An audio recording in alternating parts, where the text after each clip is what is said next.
This is Stephen Kotler, and you're listening to Your Superior Self. Hi, I'm Anita Murjani, and this is Your Superior Self. This is Christina Rasmussen, and this is Your Superior Self. Hi, Cultural Creatives. I'm Bruce Lipton, and I'm here to join you with Your Superior Self. Hi, this is Paul Selig, and this is Your Superior Self. What's up, everybody? I'm Aubrey Marcus, and this is Your Superior Self.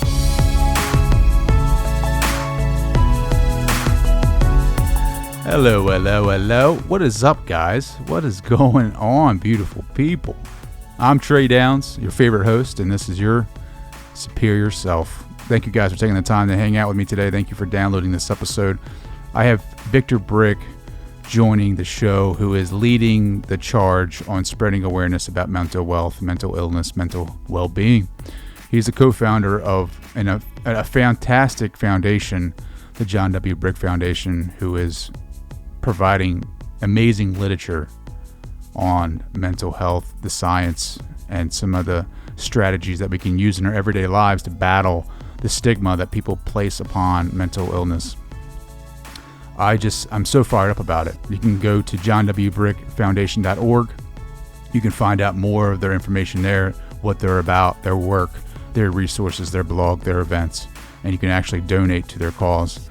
And then another great organization that they're involved with is the Never Alone Summit, where you can actually still go and see some of the recordings from their latest summit. Some really great speakers, Russell Brand, Jewel, Mr. Brick, Mrs. Brick, Russell Wilson, a lot of people who are making waves in the mental illness ocean, who is bringing more awareness to the front lines, who is providing literature and scientific data to support our fight against I guess just being reactive to the illness, being reactive to that lifestyle. Instead of being reactive, we need to be proactive. We need to treat the person, not the disease. And we need to be preventative care, not reactive care. And their fight is one worth fighting for, and I'm so excited that he's here today. And here's a little clip of what's to come. The answer will come. The universe, the Lord, however you want to think. I'm spiritual, I'm a Christian. I believe the Lord answers all prayers, and not always for the positive in your mind, but one way or another, he answers the prayer. You got to see it, but then you got to get it. And sometimes your ship doesn't come in, you got to swim out to get it. Ooh. And it's one of those situations where you're tested to see if you got what it takes. And a lot of people don't. So this concept, a lot of people think this manifesting things, the law of attraction and all, and it just kind of comes and you'll know it when it's sometimes you got to have faith and just say it was meant to be and go with it. Why do I love that clip? Well, I'll tell you why. It's because we get so bogged down in everyday life and everyday situations that we think that there's no light at the end of the tunnel. We start creating anxiety for ourselves. We get into depression because we can't see the success that we're creating for ourselves in this time and space reality. I'm here to tell you that the law of attraction, whatever, as tacky as that may sound or how overplayed that is as far as marketing purposes, it's a real thing. Quantum physics, quantum mechanics all show data that supports that like attracts like, and with positive mindsets, positive thoughts, you will create opportunities for yourself to pave the way to a better and more improved life. And that's simple fact. If you have this negative outlook on life, you will create more negativity in it. If you have a more positive outlook, you will slowly begin to pull out of that darkness that you just are surrounded by and you can't get out of. Trust me, I've been there. Like I'm 100% can relate to those types of stories where you cannot get out of these depressive states and these anxious states. I've been there, and what really helped me pull me out was my physical activity, running, getting out there and putting more dopamine and endorphins into my body, and creating a mindset of I can change, I can improve myself if I just put the work and the time in. I don't have per se a vision board, but I have concepts, I have things, items that I want to achieve, And if I have the determination and the will to continue to pursue them, then I am creating that for myself. I am creating opportunities for those things to come to fruition and manifesting that. I mean, look at your life now. Everything in your life you have created for yourself. And if that's a hard pill for you to swallow, I'm sorry, but that is just the reality of it. Every choice since birth, well, I guess, if you technically want to look at it as birth, you've chosen your family, you've chosen, if you want to get metaphysical aspects of that, you have made a decision to be here. You are making choices consciously and unconsciously, and they are having reactions, cause and effect. It's simple law, causal and effect. And I know a lot of scientists out there are loving that idea, but a lot of people don't want to hear it because it places the responsibility of you having to create your reality that you want. And if it's something that you don't want, now you kind of look at it as like, oh, well, why me? Why can't I? Am I not good enough? Am I not worthy enough to have this? And I'm telling you that you are. You just have to keep pursuing the thing that you want and have faith that it will come true. That it will be done. It's one of the most prolific one-liners in the Bible for me. It's my will be done. And I think that the will that you have is God-given, right? And that it's a gift from God to us, and that will put you through the storm. And whatever it is that you want to get done, it will get done. A lot of naysayers question, well, what about if I want to be a quarterback in the NFL? Well, I just think that your goals are misaligned. I think that are they realistic? Are there things in your life that you can put in place right now that'll get you there? If that's really what you want to do. These guys don't just show up and be quarterbacks. They got to put the work in. Are you willing to put the work in for that goal and that dream? So it all depends on you. It all starts and ends with you. If you want to put the work in, then go do it. If you don't, then it's probably not realistic. And so yeah, I'm just really pumped up about this episode because it's one that a lot of people need to hear, that we're not alone out there, that we're not here by ourselves struggling and going through life meaninglessly. It's all has meaning. It all starts with you, and it all ends with you. And in between is an opportunity to grow and learn and evolve. And I don't know what else to say about that other than go to traydowns.com, leave me your thoughts and messages on that. But with all that said, I really truly am excited about the conversation. So without further ado, here is my conversation with the great and the powerful Victor Brick. Hello, everybody. I'm Victor Brick, and this is Your Superior Self. Brick Bodies. I had to do that. It's nice to have somebody who is such a monumental force in Baltimore come on the show. I know you're living somewhere else now, but you've done a lot of great work here in the Baltimore area. So, Mr. Brick, thank you so much for joining.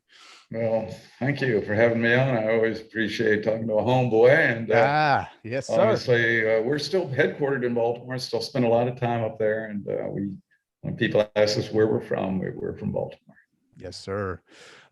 So I am totally in love with your foundation, your brother's foundation, John Brick Foundation, right? John W. Brick Foundation. Right. He had a lifelong struggle with, I think it was schizophrenia. Is that correct? Yep, that's correct. Yeah. And what really, I've watched a couple of your interviews, I've watched a couple of your talks, and the one thing that stands out about his death is saying that, well, two things really. One is that you say that he died from the complications of schizophrenia, not the disease. So like everything that is included in that, right? Like so right. From the healthcare that was provided for him and everything that, the lifestyle and stuff like that, some of the troubles that one has with schizophrenia. Right. And then two, the funeral.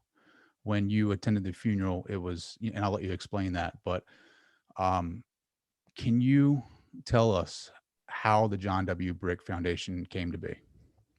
Certainly. As you said, Trey, my brother John suffered with schizophrenia his entire life.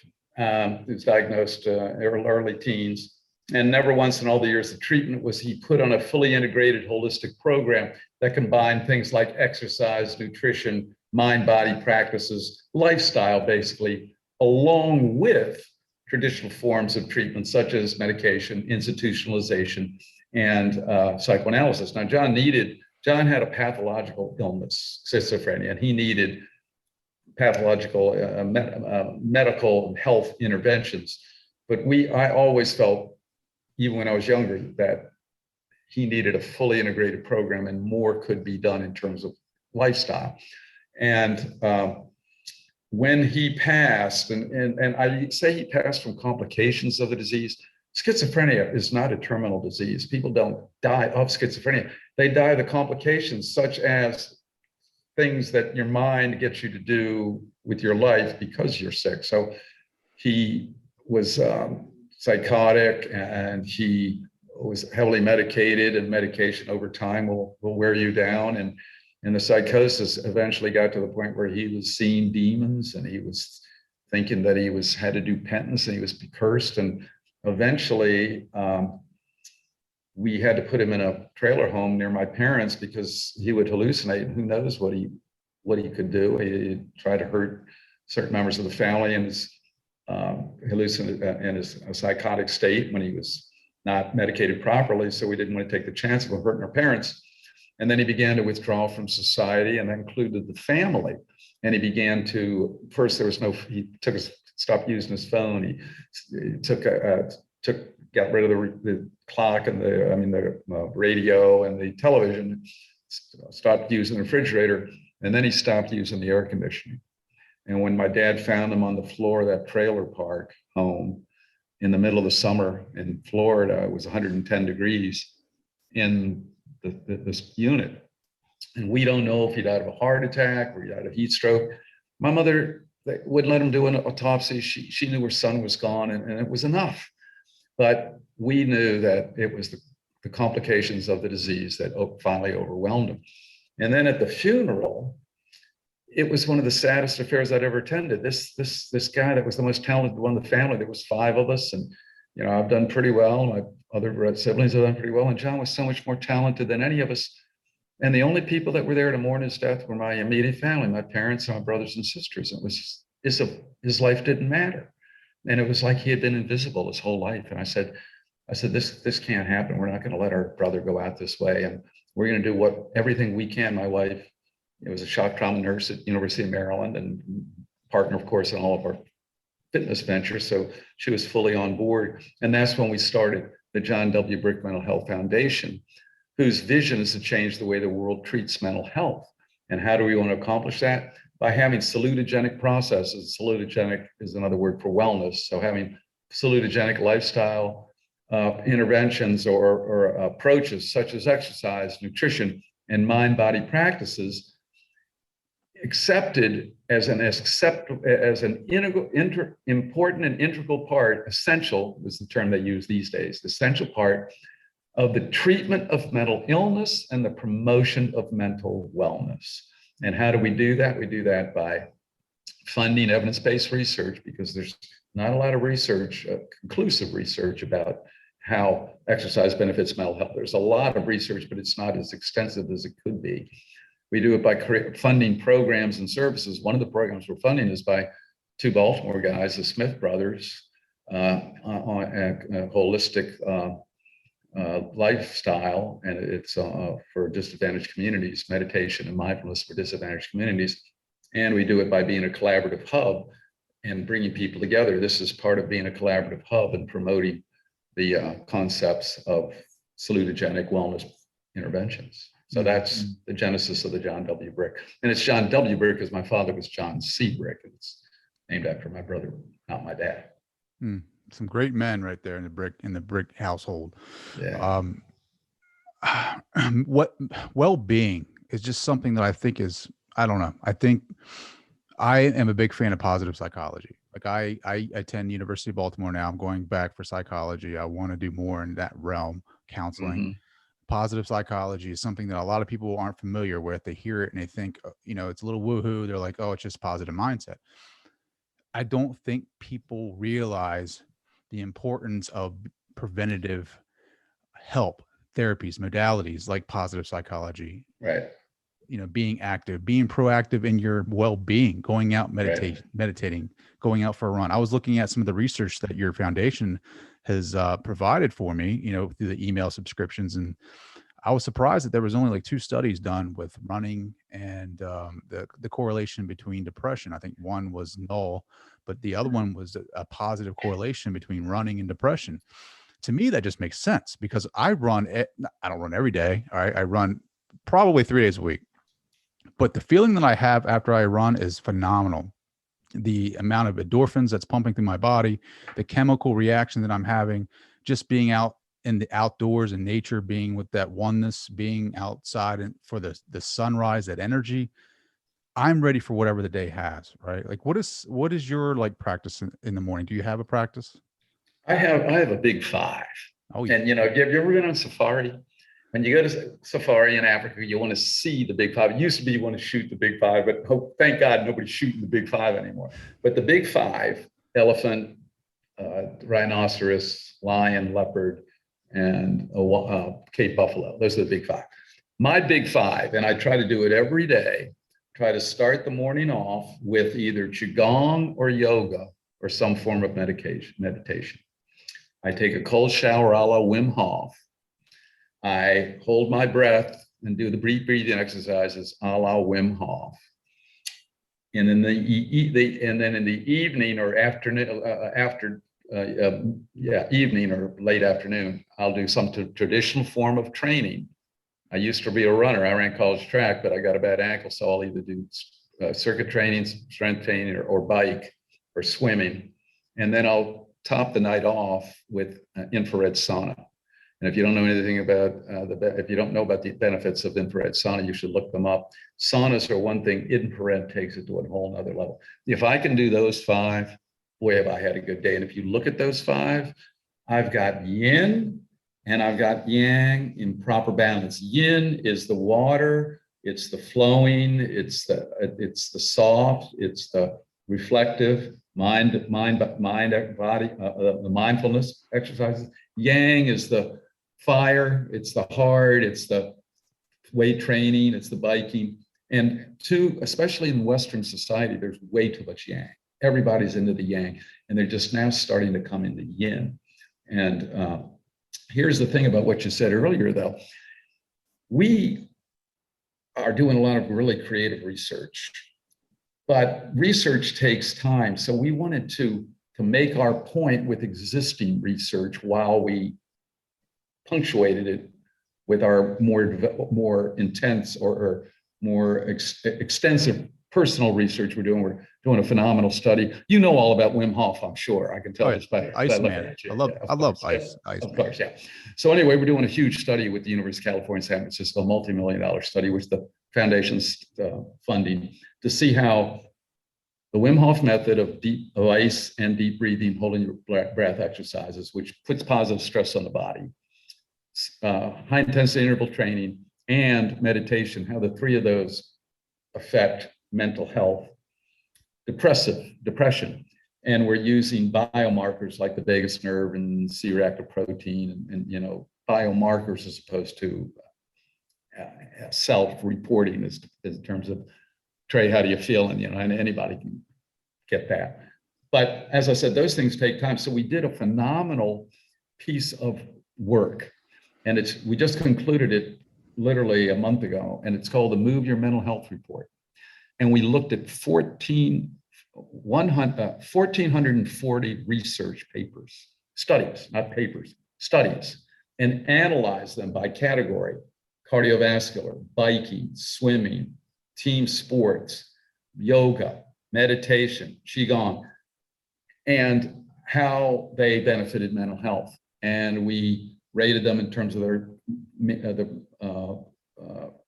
means of effectiveness, and in terms of, in each category, how many studies were done. So 140 studies were done, let's say, with cardiovascular training and depression. And 10 of them didn't show any positive results, but 130 of them did. And that's about the percentage. It's about 90% of the studies showed a positive result. Now, we only did evidence-based, none of these 8 people in the YMCA, and after 8 weeks, they were asked how they're feeling. They all said they were feeling great. We threw those studies out. These are documented studies. So there's a lot more exactly in what you said. What they found, I think there was 140 studies on cardiovascular training. So it wasn't just running, but it was biking and other forms of cardiovascular. Cardiovascular training was the most effective, according to our study, about 1,400 research papers by itself. What they also found was that cardiovascular combined with strength was even more effective. And what they found was that mindfulness, what we found was that the mindfulness studies were more effective with anxiety than with actual depression, which stands to reason.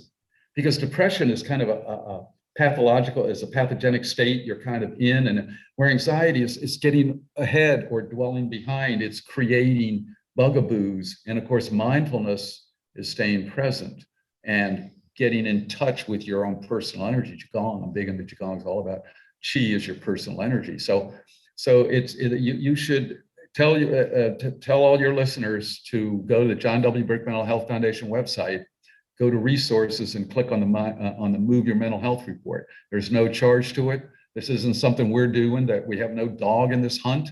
We're not trying to promote something and hope we're going to get all this credit. This is a analysis of the existing research, and it has been called by people such as the 17th Surgeon General of the United States, Dr. Carmona, the most extensive analysis of research done to date. We went back 3 decades. So we were surprised, quite frankly, ourselves to find out how much more research was done than people know about it. But that's why the foundation exists. I mean, here you are in the field, more or less, and getting even more into the field, and myself included. I didn't know 95% of this research existed. So there is a lot of evidence, but one, it needs to be promoted more, and 2, it needs to be expanded. There needs to be follow-up studies, and it needs to be refined to the point where everyone, especially the medical community, is saying, yes, running helps with depression. It's one of those things, you know this. Anybody that's ever run will tell you it has, but what will the medical profession tell you? Well, how do you prove it? And the answer is read this report. I love that, man. No, I truly like the studies that you present on the website for free are just, trust me, I do a lot of research for school, and a lot and like you said, just because I'm in the field, I know where it's at. But a regular guy going to the gym who's struggling with anxiety or depression, they're not privy to this, right? Unless you're involved unless you hear this podcast and you hear about John W. Brick. And I'm telling you right now, go to their website, because they have phenomenal research, phenomenal information. You just had Never Alone Summit, right? And you can go there and find out more information about that. You had phenomenal speakers. You had Deepak, you had your wife, Lynne, you had Jewel, you had Russell Brand. I mean, you had everybody that is doing great work in mindfulness and spirituality. Like, how did you, like, is this like, I think this is the 2nd or 3rd year for this? It was the 2nd year for the Never Alone Summit. How did that idea come about? One of the problems with so many really positive movements is they're fragmented. That's why one of the focuses of the John W. Brick work is a collaborative hub to bring people together. So the Never Alone Summit was really a central activity of the Never Alone Foundation, which was started by, I think it's Gabriella Wright, the actor, and she recruited Deepak, and they were doing this. They had started this foundation, the Never Alone Foundation, because here's the thing about mental health. The 2 things that are essential for mental well-being are connectivity, which means interrelation with others, and coping skills, knowing what to do when you're struggling a little bit. You know what to do, I know what to do, because we're in the field and because we've done a research. But what did COVID do? It eliminated connectivity and exacerbated loneliness. And it prevented people, the average Joe, from going to the health club, going to see their trainer, getting in their running groups, going to see their friends. So they lost their support system. And most of them don't know what to do. They didn't even know how to use a piece of equipment, much less what to do when they're feeling badly. So this mental health crisis, which is always about 25% of the population suffers from a diagnosable mental health condition every year, according to Johns Hopkins, another Baltimore institution, Johns Hopkins. They predict that they anticipate that it's twice that now. 50%, fully 50% of the population is suffering from some form of mental health issue. And most mental health problems start with two things that I've already mentioned them: depression and anxiety. Those two things drive it. And remember, loneliness drives both. So that's where the Never Alone Summit. We wanted people to know you're not alone. Just because you're at home, you can reach out, and you're not alone in how you feel. Look at all these people feeling the same way. So sometimes we bring on an expert like a Dr. DePaula from Hopkins to talk about what you can do. But other times we bring on Deepak himself, had mental health issues. I had mental health issues and experiences with my brother. Russell Wilson, the quarterback from the Seahawks. It's just so amazing how many people have had challenges, usually with depression and anxiety. And of course, as you know, it's good to hear that you're not the only one, because you start thinking there's something wrong with me. I'm weak. I can't tell anybody. Why do I feel like that? Why am I the only one that's, you assume everybody else is happy. And as you know, everybody in this world is not happy, and you are never alone. So that's how that all came about. That's such a beautiful story. Yeah, and I think your the website actually has some information and some contact information for people that are struggling with schizophrenia, right? Correct. I know I have a friend who his daughter might struggle or might have schizophrenia, but she's so young that they won't diagnose her with that. Right, So they right. dance around that subject, and I immediately pointed him to your contact information on the website, because it allows people who need questions or have questions that need answers to contact, to reach out, to message, to research, to do whatever they need to do around schizophrenia, to kind of educate themselves on the next steps. Even though if they're young enough and they can't be diagnosed officially, at least you can get the tools necessary from your website to kind of help prepare you for that next step, whatever that may be. And you're to take that even a step further, the salutogenic processes, the wellness processes, and the holistic processes are most effective upstream, early, before you're really acute. They're effective, they help at any stage. There always should be part of your lifestyle, whether you have, quite frankly, whether you have mental health issues or not. They're going to help build resilience and increase happiness and everything else, but especially if you have mental health issues. But they are most effective in either one early stage development or before you actually have depression. So if she is beginning to exhibit signs of schizophrenia or of any type of mental problems, now's the time to let her know you're not alone.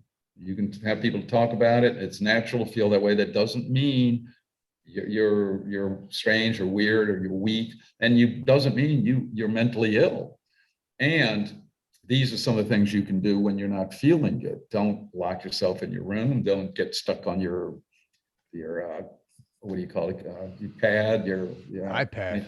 Yeah, and reach out, work with others, go to the club, get involved in a sport, get involved in a musical instrument, something, and connect and have activities that help basically create happiness in your life. Because it's, when you think about it, happiness, and it's overused. Love and happiness are two words that are totally overused.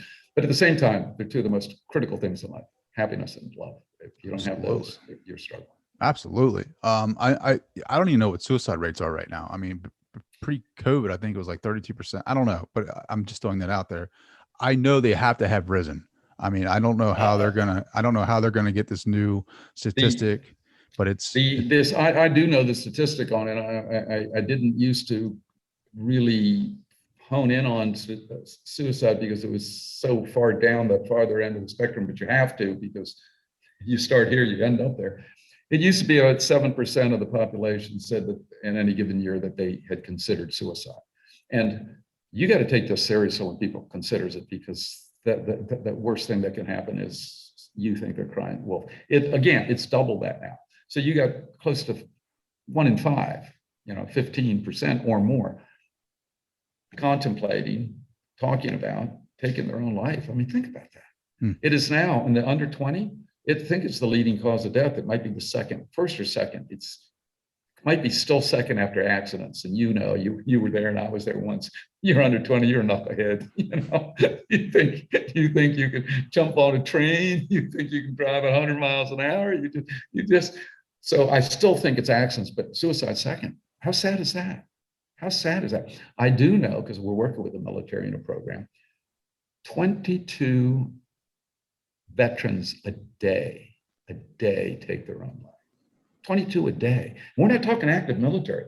That's veterans. How much more you throw the active military in there? And I think it's 9 or 11 or something to that effect. You're talking about 30 to 35 military people. Do the math. You're talking about tens of thousands of military taking their own life after having risked their life, many of them, in the service of their country. They come home and take their own life. So it is a huge problem. Yeah, Huge. I know. What is it? Johns Hopkins is doing a lot with. I think they're doing a lot with psychedelics and different modalities. Psilocybin, especially. Psilocybin. Yeah, and the MAPS program or MAPS Institute, they're doing. I think they're in third clinical trials, and they're having great success with patients with PTSD. I think they're at. I don't know. I don't want to put any numbers out there. I think it's 68% of the patients that are in the third clinical trials are showing little or no symptoms of PTSD. So there are alternate modalities out there. However, some people don't feel comfortable with psychedelics. And this is the next best thing, which is physical activity, mindfulness, well-being. Do you agree with that? First off, just so you know, Lynn and I are on the board of advisors to the Johns Hopkins Department of Psychiatry and Behavioral Sciences. Oh, wow. So we are steeped and big supporters of Johns Hopkins. Johns Hopkins took care of my brother many a day. Spent a lot of time, unfortunately, in the wards of Johns Hopkins Psychiatric Hospital. We, Lynn and I, equipped the fitness center on that very same adolescent ward. They've got a room in the adolescent ward called the isolation room. When my brother was there, it was a scary place. They would literally restrain you and put you in the room so you couldn't hurt yourself and others. They no longer restrain you, but that room is still there. Now they put you in and they don't restrain you, but it's padded and they just let you calm down before you hurt yourself. Since we've put that equipment in that adolescent ward, the use of that room has gone down 90%. These kids, one, they're burning off energy, but two, they're releasing endorphins, they're feeling better. Research done at Johns Hopkins has shown, it may not be done at Johns Hopkins, but it was relayed to me by a psychologist from Johns Hopkins, and it's pretty common knowledge. A vigorous bout of exercise, vigorous, that's the key, is the equivalent of an entry-level dose of Zoloft. So you tell me, which would you rather have? Vigorous dose of exercise or a shot? So it is not, it just makes me feel better. Physiologically, it does things to the body that help. And that's the biggest findings of recent research. This was unknown and unaccepted several years ago. Well, let me ask you this, right? And this is kind of a big question, and it might be a big bone to chew on. Like, where do you want John W. Brick Foundation to be? Like, what is your objective for it? We want to be looked at as the leading resource for the integrated treatment of mental health. We're not one of these that are proposing, we have the magic bullet, go out and run, you'll never be depressed. We want, to be part of the exercise and movement, and movement comes in a lot of forms. It doesn't just mean working out. It means the yoga is movement. I give presentations and people say, what about yoga? I don't know, the last time you took a yoga class, I take 3 a week. I'm moving, just flowing. So the point is we want to be considered the leading source of referral for the integration of wellness and well care and healthcare. And one of the ways we want to do that is by creating a nationally recognized certification program where fitness trainers can be certified in mental wellness coaching. They're not going to handle mental illness. We don't want to get into where we're diagnosing medicines and playing doctor. But you come in and you say you're not feeling bad, you're really kind of bummed out, and you're uptight, your mom passed and you're really down, you know, you probably don't need to be taking pills and getting shots. You need to be put in a program that kind of gets your endorphins going and get you back into feeling good about yourself and into a disciplined routine. And there's a way of going about it by which we can reverse that slide down the mental wellness continuum and get you back up into the happiness end as opposed to the unhappiness end. Can you imagine? I think that's so amazing. I can imagine myself going into one of your facilities, asking for a trainer to help get me toned up a little bit, you know, get my bench up there a little bit, get me my cardiovascular system up to where I need to be. And then, you know, saying, hey, look, we're going to give you this other option too, where we're going to work on your well-being. We're going to work on some mental wellness here, meditation. Here's some meditation steps. These are yoga. I mean, that's phenomenal. I think if we could do that, if we can kind of wrap our minds around it, because it's still a fresh idea, like this well-beingness, right? Like people, very, because people think about now, it's like we're reacting to the diagnosis. Like That's you know, exactly right. we're reacting. Right. We're not preventative. Right. And I think what you're talking about is being 100% preventative in these methods and getting in front of it before it develops. And I think, and let's take it even a step further. You are feeling down, you go to a psychiatrist or psychologist, and they say, go to Planet Fitness, go to Brick Bodies, and work with one of their mental wellness fitness coaches. So we start getting referrals because they know these guys. We won't hire a fitness trainer that's not certified by that. There's only like 4 national certifications we take, and it's pretty standard throughout the industry. There was a time. All you had to do was have big arms and you could be a trainer. You know, now you got to know your stuff, and you can go into 20 different clubs and when I say clubs, I mean brands, and almost all of them would pretty much train you the same way and would avoid pretty much the same things. That's how it should be for mental wellness fitness coaches. There should be a bank of things they do and a bank of things they don't know. And then if it's outside their scope, they farm it up. And also people, the mental health care professionals that think that the people could benefit would push it down. So it'd be this ecosystem, really support system, and we would be part of it, which is what happens. What does a physical therapist do now after he's finished rehabbing a guy with I just had my knee replaced a couple of years ago, and they took me for a while, and then they said, of course I own health clubs, but if I had just been a guy off the street, they would have said, continue your exercise program at XYZ gym. And they would feel very comfortable doing that, but they're not comfortable doing that with mental health because the fitness industry, quite frankly, has dropped the ball there.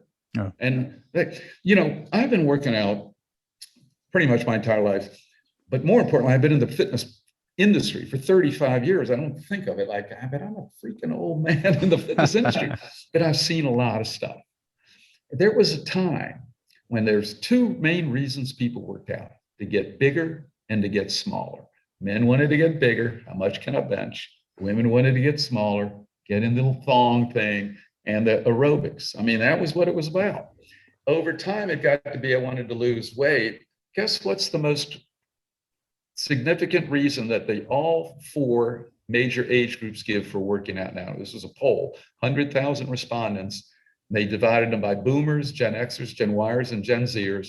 And among the questions they asked was, what's the main reason you work out? Every single age group, even the younger, said the same thing: mental well-being. Have you ever seen a commercial in the fitness industry, even ours, that was focused on mental well-being? It's all still, think about it, about getting bigger, getting smaller. And that is so old, man. It's all still about losing weight. It's all still about being able to do things with your kids, so they've transferred a little bit from the muscle head, look. And I shouldn't say muscle head derogatory, because, you can be a big guy and a beautiful person. I've had still have a lot of friends, but that are serious lifters and look the part, but just great people. But the concept of more health related is great, but they haven't yet embraced mental health along with it. Yeah. I mean, I didn't ever think about that, right? I always Right. thought, I always related the gym to bulking up, getting ready for Right, the of beach course. or something like Yeah, that, right? well, of course. Yeah. It wasn't like, even like, I didn't realize how much you had to, like, even with like professional football, right? Like, I didn't realize I played football in high school, but I never realized how much goes into that, really, you know? And Yeah. then, um, and now all the science that is coming out about well-being and the relationship. I mean, if you think about it, people are going to the gym. Why? Because they want to look, they want to feel better about themselves. Right. It's Yeah. all in the mind. It's all right. Yeah. So I go and I work out and I start feeling better. It overflows into the rest of your life. I mean, you know 100%. what I Yeah. mean? Like running, Yeah. I tell people all the time, like running saved my life, because I was going to work. I was commuting from Baltimore to DC, and I was just, I was 9 to 5, it was just go, go, go, go, go, with the kids and soccer and things. And I wasn't eating right. I had a piss poor diet. I was, sitting at my desk a majority of the day, drinking coffee, trying to stay up, sleep, staying up late. I felt terrible. And then one day I saw, David Goggins. I read his book, and I Yeah, I was like, read his book too. I'm Yeah. gonna, if that doesn't fire you up, I don't know. You don't have a Yeah, I pulse. But agree. Yeah. I started running. I started getting up earlier because I was like, I have to do this. And when I started doing that, my mindset changed. I was more positive. I had more Mhm. positive outlooks, and it has rolled into this big snowball effect of my entire life. It's overflowed into my podcast. It's overflowed into my relationships. It's overflowed into my work relationships and my work efforts. And I can't say this enough. If I'm going to run until I can't run anymore, and then I'm going to find something else, whether that's Right. yoga Right. or something else. But I have to be active. I have to do the things. Mhm. I have to have this. You're talking about the big five. I have to do certain things like meditation in the morning, get up early, cold showers, something, read, journal. Mhm. I have to do those things to be the best version of Right. myself. That's all Right. about well-being. And people Right. think about it as, oh, I don't want to do that. I'm not, there's nothing wrong with me mentally. It's not about being wrong mentally. It's about making yourself complete. It's like Right. that, the whole being, not just the mind, the whole being centered in one. I'm very curious. What is your meditation like? Like, how do you meditate? Uh, my meditation is usually a moving meditation, a la Qigong, or part of a yoga practice with breathing. And I try to focus. I'm a big one on the law of attraction. Oh, And I am a big one on manifest destiny, manifesting things. I could tell you stories that if I told the please tell dinner me a pulled story, because away. I am consciously trying to recreate my life right now, and I've been reading nothing. I've been Neville Goddard, been reading his stuff, Esther Hicks. I've been reading Wayne Dyer's stuff. Like, tell me some stories about manifestation. Well, we had well, first, I was looking for a hard-headed woman in college. I told my brother that. I was at a football game and I stood up and he goes, what are you looking for? And I said, a hard-headed woman. I'm playing basketball at the gym at Towson. This girl walks through. I turned to my buddy Dave Schwartz and I said, see that girl? I'm going to marry her. Didn't even know her name. Guess who it was? My Lynne. wife of 43 years, Lynne Breck. Because I said, I'm going to marry her. And I didn't even meet her for another 3 weeks. But I said, she looks like the hard-headed woman I need. And I'm just telling you, boom. I had our first club was a small club. You may or may not remember, Padonia Fitness Center. It's now our headquarters. And one of our managers left us. I hooked her up with a buddy of mine. He left his health club. She left us. They started a health club 5 times our size, 1.5 miles away. So we're thinking, what are we going to do now? And I was just determined to hang in there. This was before I had all the clubs and Planet and everything else. And our flagship club was now being crushed by this monster. And there was a club, Shoppers across the street that we would see every time we would pull out of the parking lot of our club and stop at the stoplight. And we'd be looking right at this Shoppers, which was the perfect size. And everybody would tell us, because it was new, they said, you should have built your club there. And so Lynn would just tell everybody, well, just don't shop at Shoppers. And after 4 years, somebody comes into the club and says to me, I hear you're buying out Shoppers. I said, I am? And I walked over there and I looked around. I said, well, maybe I am. Today, we have a 65,000 square foot club in that Shoppers space. They went bankrupt and we moved in there. and we crush it. And we manifested that location. We could have moved. It was 20 years before we took 25 years before we took over the big space. We could have moved so many times in that time. We knew it wasn't right. We knew it was kind of right, but it wasn't right. And we manifested that. I manifested this condo here on the beach. I'm looking at we started Planet Fitness. Three of us, four of us, counting Lynne. It was Terry Woods, who used to be the ball boy and locker room attendant at Green Spring Racket Club, and let me in the back door at 6 o'clock in the morning because we didn't have the money to join, and we'd play. Earl Isle, another mutter from where was he? Let's say the part of Baltimore, you'd know it. And then Lynn and myself, and we started Planet, pooled our money. I had Brick Bodies, but we needed partners to do Planet. And our goal, this was our mantra: get to 10 clubs and sell and get to the beach. We got a lot more than 10. We got 71 going on 100. I live on this beach. Terry Woods lives in Delray Beach, and Earl Isle lives in Ocean City. Oh my God. Guess what? That's awesome. We got to the beach, and I could go on and on and on and on. And it's just amazing when you just throw it out there and you just say, Lord, I don't know exactly what I want, how you're going to get it to me, but I know you will, and I know I'll get it. And here's the thing. The Lord answers all prayers, but some people either one, don't see it, or two, don't have the courage to leap through the window. I looked at my first Planet with a buddy of mine. I had 6 clubs. He had 7. It was in Boston. We saw the same thing. We both said to ourselves, this thing is an ATM machine. It's printing money. I made the jump. He didn't. Today I got, counting Brick Bodies, I got 80 clubs. He's got 11. Wow.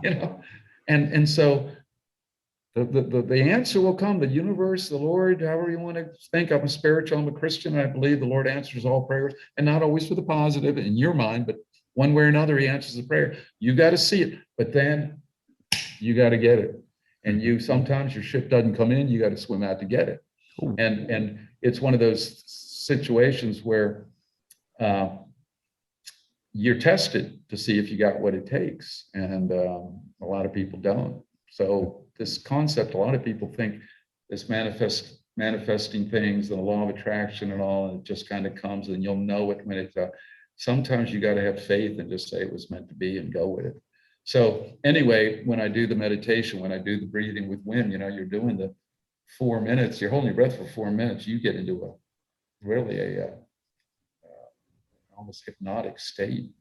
And you can fill that with the past and the future, or you can just fill it with or regrets or nothing. But I like to fill it with a positive energy. And Qigong, are you familiar with Qigong? I've heard the term. Qigong it's kind of like a Tai Chi, to where you really get in touch. I'm also a big one for your own personal energy. And most people sell themselves short. They sell themselves short of the ability to manifest things and the law of attraction. They sell themselves short on their talent, and they sell themselves short on their energy. That's the whole thing of the Ottman brothers. Their dad was the coach at Southern, Coach Smitty, we call him, and I coached at Delaney for a while, and he beat the snot out of me every time we played him. But it's so cool. I'm helping his kids develop this, John W. Brick. But it's a mindfulness and meditation program that they want to implement in the inner city schools, disadvantaged communities. So instead of going to detention, you'd go to this mindfulness program, as a for instance. Or better yet, they would have a 10-minute meditation, mindfulness moment in the morning for the entire school, and get kids in disadvantaged communities going from I can't, thinking I can't, to I can. I don't know about you, but I always said, why not me? I remember I was in a conference once, and this guy was talking in Baltimore, in the something club. My brain's gone soft with some of these The Mayor Club? specific places. No, it was the big tower downtown. And it's I forget what the club is called at the time. Oh, I know you're talking about. Yeah. But anyway, the guy's going over all these things, and he said, "And there's only 3 of you in this room that are going to do anything I said." And I started looking around for the other 2. And I got news for you. I went to this guy's castle in Scotland, and I spent money I didn't have. I went through an extensive training program, and I implemented a lot of his trainings. And here I am, looking out on Miami Beach and sitting on 85 clubs. Most people don't know, I got 5 clubs in Australia. We could have 100 before we're through, and things are just happening because I've employed a lot of what he said to do. But those are what I do. And then the yoga, of course, we do a lot of breathing. But I'm a big one for breathing's sake. So I will try to take time at the end of the day. Like I said, even above and beyond Wim Hof, because even with Wim Hof, you're trying to breathe for a purpose, to hold your breath and to just be still. Just be still and get centered and get in touch with your energy. That's pretty powerful stuff. So what are you trying to manifest now? Like what are you consciously trying to create? What I'm trying to manifest now is, let's take the certification. That was not on the drawing board with the foundation, but we realized that we could have all this great information and how you're going to get it to market. Basically, I'm a business guy. I take great causes and I condense it to, I don't monetize it, but I try to determine practicality of how it can be effective. And so what I'm trying to manifest is an acceptance first in the fitness industry, because I got to start in my own industry, of the fact that we are mental as well as physical.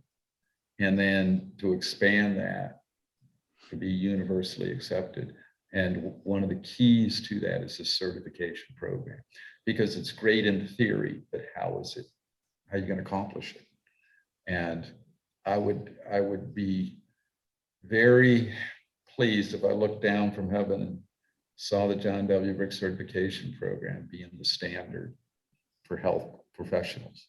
And, there was a time, and again, I've been in the fitness industry 30 years, they're 35 years. There'd be a time when no fitness trainer wanted to touch this. I don't want to be dealing with mental health people. Are you kidding me? Now, we give a scholarship to trainers in need in Brick Bodies that is named after a trainer from Perry Hall that took his own life. There's this thing about positive stress in life. And you want to think of it's called the Yerkes-Dodson model of positive stress. And it wasn't developed for mental health, but I'm one of these guys that I can see things and I can realize, well, that's a lot of guys, they see things in silos, and I'm able to say, well, that transfers everywhere. So you're an athlete, and stress is you measure stress along the run, and the rise, which is the vertical, is performance. There's this positive, and it's a bell-shaped curve. If you're put under too little stress, there's no improvement in performance. So you go to a rinky-dink high school in Southern Maryland, and then you try to play at Ohio State, you're out of your league because you were never put under stress. But if you went to a real good Catholic school somewhere and really trained with really good, and you were in that positive stress where you weren't in over your head, but you had to compete and you really had to focus and all, your performance is going to increase. And then when you go to a bigger program, you're going to be able to perform. If you're putting it over your head where you're sitting on a bench or where you're afraid to compete or where you're this and that. So it's that positive stress. Same thing with mental health. If you don't have enough stress in your life, you are not going to be able to handle stress, and you are going to be fragile as an eggshell. If you're put under too much stress, which is what often occurs, you are not going to be able to handle stress. You abused as a child, you were failed, and so there's this positive stress. Same thing with movement and benefit to mental health. You go walk your dog every day, and you're on your phone while you're doing it, talking to every neighbor and taking a half hour to walk a half mile, you are not experiencing positive stress. You might be enjoying the morning, but you are not getting the benefits of vigorous exercise, which the studies show are required. If you go for 7-mile runs every day and every day try to beat your time, the stress of it's going to wear down your adrenals. You're going to suffer what's called endocrine depression, and you're going to be less likely be able to handle stress, whether it be physical or mental. So there's this positive amount of movement that you should do, or you will physically and mentally break down. I was doing too much yoga. I'm very tight. I was doing too much. It was starting to hurt my shoulders. You can overstretch. So that's one of the things the certification program would emphasize, is how to find positive stress. And please don't get me wrong. Vigorous exercise is different for different people. For some people, starting out, 5 minutes of walking slowly is vigorous exercise. What I'm saying is, if you've been doing that for 5 years, you are no longer getting any benefit other than the enjoyment of walking, which isn't a bad thing, but it's not going to help you with real mental health issues. Yeah, I agree 100% on all of that. Victor, this has been fantastic. I can talk to you all night. How can people find out more about you and your foundation? The easiest thing to do, of course, is to go to our website, johnwbrickfoundation.org, johnwbrickfoundation.org. I'm sure you'll be able to send that out. We have an info at there, and anything you send to the info at, almost anything, I will see if need be. I will tell you one of the secrets, and this is what this guy that I went to his castle in Scotland, and one of the things he said, and you know it, it's nothing new, but he said, surround yourself with people smarter than yourself. If you saw who was on my scientific advisory board, psychiatrists, psychologists, doctors, who was on our board of advisors. So I won't see every info app, but when I need to, I will. And a lot of the time, I will address responses directly because it is directly related to me. But the information, as you mentioned, is readily available on the website. You can contact us on the website. And if you address it to, if you email the info at johnwbrickfoundation.org.com and put my name, it will definitely get to me. So those are the two ways. I can't thank you enough for the work that you've done and the support that you've given not just Baltimore, but the world with your foundation and everything that you're about, your mission, the clubs, the awareness of bringing more awareness to mental well-being. I can't thank you enough. And I can't thank you enough for coming on the show. And I can't thank you enough for giving me the platform to be able to talk about it, and for understanding that this is no longer taboo to talk about. I mean, the Kennedys locked their own daughter away and never spoke about her because back in the 60s, this was a talk about keeping people in the closet. They literally kept people in the closet. And it's just so refreshing that so many people are interested in how they can help. You had me on because you wanted to know how you could help. And that's a wonderful thing.